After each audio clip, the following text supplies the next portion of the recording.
नमस्कार, सोलापूर सवेरा न्यूज मध्ये आपल्या सर्वांचं स्वागत आहे। सोलापूर शहरातील बोरामणी नाका परिसरात पुन्हा एक अपघात झाल्याची घटना समोर आली आहे।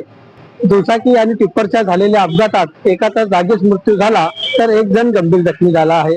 इतकंच नव्हे तर बोरामणी नाका परिसर हा अपघाताचा हॉटस्पॉट बनलेला आहे। काही दिवसापूर्वीच बोरामणी येथील 2 तरुण सोलापुरात आले होते आणि त्यांचा देखील याच ठिकाणी अपघात झाला होता आणि दोघांचा जागीच मृत्यू झाला होता।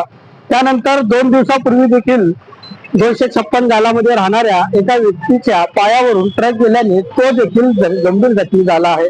त्याच्यावर देखील सोलापुरातील श्री छत्रपती शिवाजी महाराज सर्वोपचार रुग्णालय या ठिकाणी उपचार सुरू आहे। आता ही घटना ताजी असतानाच आज 30 एप्रिल 2026 रोजी सकाळी पुन्हा एक भीषण अपघात झाला। दुचाकी आणि टिप्परच्या या अपघातात एकाचा जागीच मृत्यू झाल्याची माहिती आता समोर आली आहे। घटनेनंतर पोलीस घटनास्थळी दाखल झाले आणि जखमींना सोलापुरातील श्री छत्रपती शिवाजी महाराज सर्वोपचार रुग्णालय या ठिकाणी पाठवण्यात आला आहे आणि मृतदेह शवविच्छेदनासाठी रुग्णालयात दाखल करण्यात आले आहे। Now and press the bell icon. Never miss a